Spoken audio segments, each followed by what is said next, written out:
Hey, good morning to you folks. It's very important that you watch this video all the way to the end because there's something pretty cool at the end that I want to share with you. But I'm going to make a real short video here on kind of reins and just kind of riding in general. If you've watched many of my videos, or certainly if you've ever ridden with me, you've heard me say we use our legs to get our horses off of our hands. Our reins are for, at the beginning stages, we ride with a lot of one rein that's active at a time. On a lot of young horses, I'll do a lot of bending with one rein. That's going to slow them down. It's going to teach them control. That's going to teach them speed control, one rein at a time. So I can slide down, pick up one rein, get that lateral flexion on both sides. So we kind of think of using one rein for control. And then we can start using two reins for refinement. So by refinement, I mean we're using these reins for shaping a horse, shifting their weight back onto their haunches, and getting them a little bit more athletic. In some of my past videos, you'll hear me say you want to just pick those reins up to where you can just kind of feel for that horse's face and then just kind of release. So you don't really want to pull on those reins. You don't want to have to add too much pressure to those reins.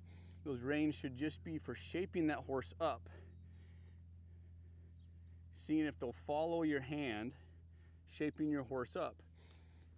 Once you don't need them for control. So when you ride, be very disciplined with how you move your hands. And anytime you pick up those reins, you want those reins to mean something. So anytime you pick up a rein, just have a very thoughtful thought behind it. So your horse starts to associate that rein communication with that body communication means do this, follow this feel.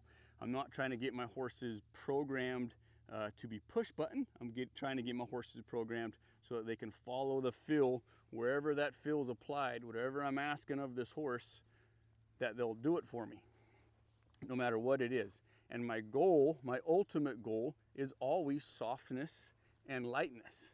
That's my goal in everything. That's why I really study and I enjoy teaching the vaquero ways, bringing your horses up through the hackamore stages into the two rein and then up into a bridle bit.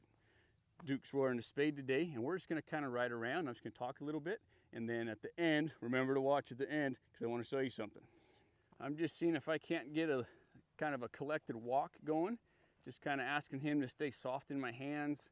Anytime he's heavy in my hands, I'll use my lower legs, kind of my heels, maybe my spurs, and I'll just kind of say, hey, pick your back up and get soft in my hands.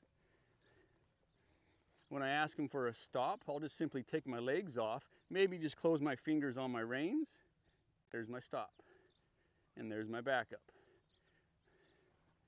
There's my turn, and then there's my go.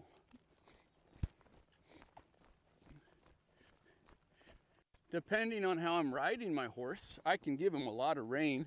He can stretch his head down if he wants, like that, because he's just kind of trucking along doing his own thing, and I'm not sending a different signal to him. I'm just saying, put your head where you want. That's totally fine.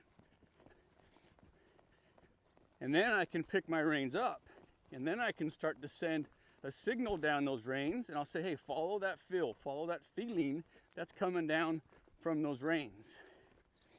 There, just kind of pick your neck up a little bit, pick your shoulders up a little bit, shift your weight back to your haunches a little bit.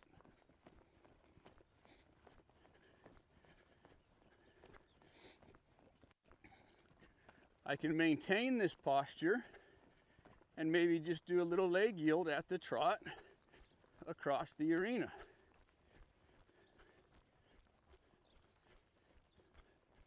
Good, like that. And I'm just kind of testing what I have. You know, anytime I'm riding, I'm testing what I have with my horse. Testing my communication, testing how deep my communication goes. Back up, turn, go.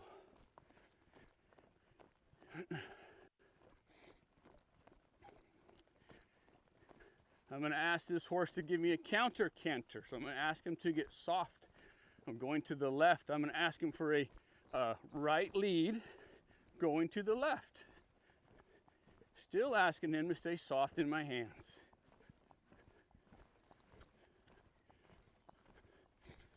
If he gets heavy on my hands, I'll just kind of pick my hand up and ask him to kind of ride up underneath himself with my legs. Of course, when he's blowing out, I'll let him blow out.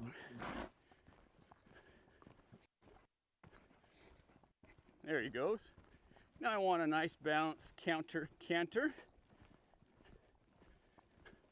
I'll just come through right here, get a flying lead change. Now I'm on the true lead.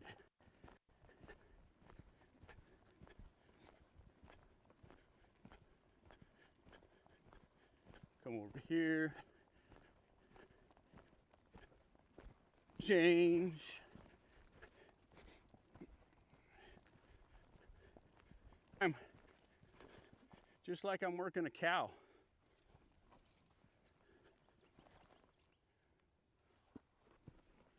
Ride somewhere, get my stops, ride somewhere, get my stops, get my backups, turn, go, back, turn, ride somewhere else. The reason that I wanted to wait till the end for you guys to show you this is through the training process, through everything that we do with our horses, we want lightness. We want lightness and responsiveness through the reins. We use our bodies to get our horse off of our legs. We've already talked about that. I want you guys to get out of the control stage, if you can, safely. And I want you to start using your horse's bit for refinement and for shaping. I waited till the end so I could show you guys this. Let me take this headstall off of him.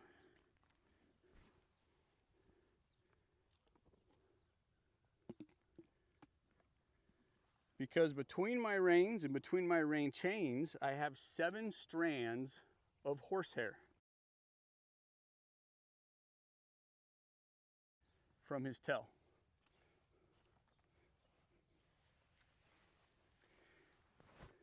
So in between my reins and my rein chains, I have about 7 strands of tail hair. They're not very hard to break. Sorry, Duke.